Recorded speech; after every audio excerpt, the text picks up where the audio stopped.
Hello, welcome to Veni's kitchen. ఈరోజు చేపల పులుసు ఎలా పెట్టుకోవాలో చూద్దాం. అల్లం, పసుపు, కారం, ఉప్పు, ధనియా పౌడర్ వేసి మ్యారినేట్ చేసి పెట్టుకున్నాను.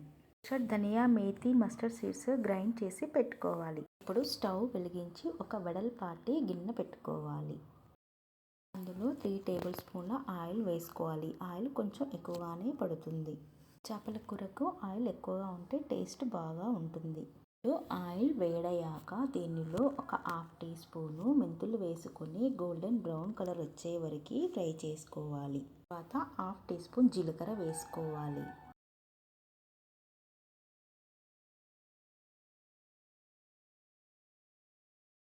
తరువాత దీనిలో ఆనియన్ వేసుకొని ట్రాన్స్పరెంట్ అయ్యేంత వరకు, అంటే 1 నిమిషం పాటు వేగనివ్వాలండి.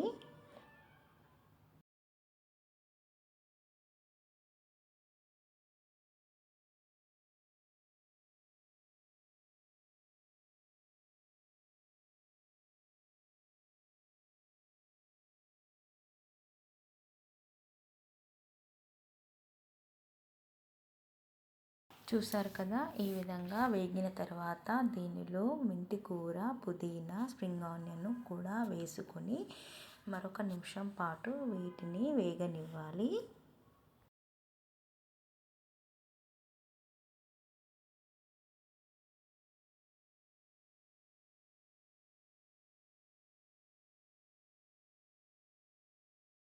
ఇలా వేగిన తర్వాత దీనిలో 2 పచ్చిమిర్చిని చీల్చుకొని వేసుకోవాలి.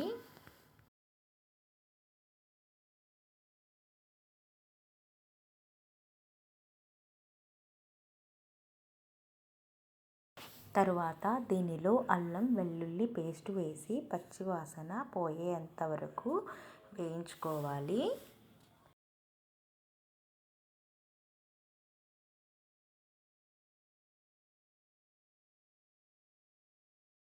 తర్వాత దీనిలో 1 టీ స్పూన్ పసుపు వేసుకోవాలి.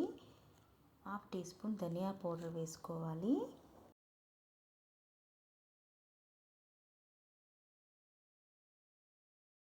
తర్వాత 1 టీ స్పూను కారపొడిని, కొద్దిగా సాల్ట్ వేసుకొని ఫ్రై చేసుకోవాలి. ఎందుకంటే ముందుగా చేపలను మ్యారినేషన్ చేసినప్పుడు కూడా మనము ఇవన్నీ కొద్దిగా వేసుకున్నామండి. ఇప్పుడు కొద్దిగా వేసుకొని చూసుకోవాలండి. మసాలా అంతా 1 నిమిషం పాటు వేగనివ్వాలండి.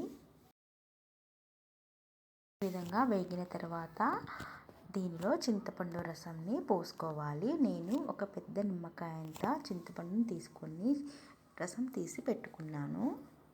దీనిలో వాటర్ పోసుకోవాలండి. నేను 2 గ్లాసెస్ వాటర్ పోసుకున్నాను. ఇప్పుడు ఒకసారి ఉప్పు, కారం కూడా చెక్ చేసుకొని తక్కువగా ఉంటే వేసుకోవాలండి. నాకైతే అన్నీ కరెక్ట్గానే ఉన్నాయి. ఇప్పుడు దీని మీద మూత పెట్టేసి మరగనివ్వాలి.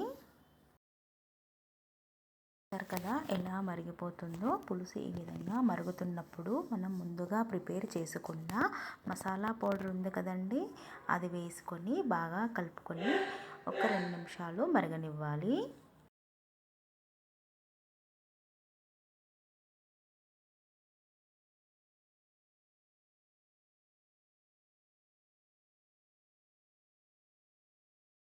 తర్వాత దీనిలో ఒక్కొక్కటిగా ముందుగా మ్యారినేషన్ చేసుకున్న చేప ముక్కలను ఒక్కొక్కటిగా వేసుకోవాలి.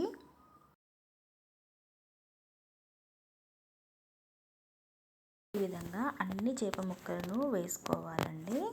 అన్ని చేప ముక్కలు వేసుకున్నాక నెమ్మదిగా కలపాలండి, లేదంటే ముక్కలన్నీ చెదిరిపోతాయి.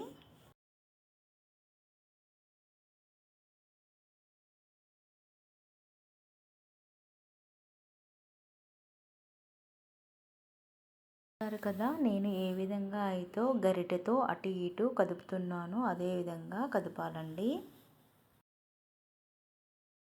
ఒకసారి గిన్నెను పట్టుకొని అటు ఇటు కదిలించాలండి. ఇప్పుడు అసలు గరిటె పెట్టి కలపకూడదండి, ముక్కలన్నీ చెదిరిపోతాయి.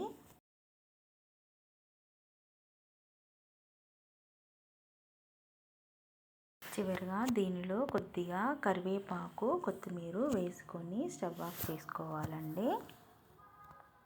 అంతే, ఎంతో రుచికరమైన చేపల పులుసు రెడీ అయిపోయిందండి. మీకు వీడియో నచ్చినట్లయితే లైక్ చేయండి, షేర్ చేయండి, సబ్స్క్రైబ్ చేసుకోండి.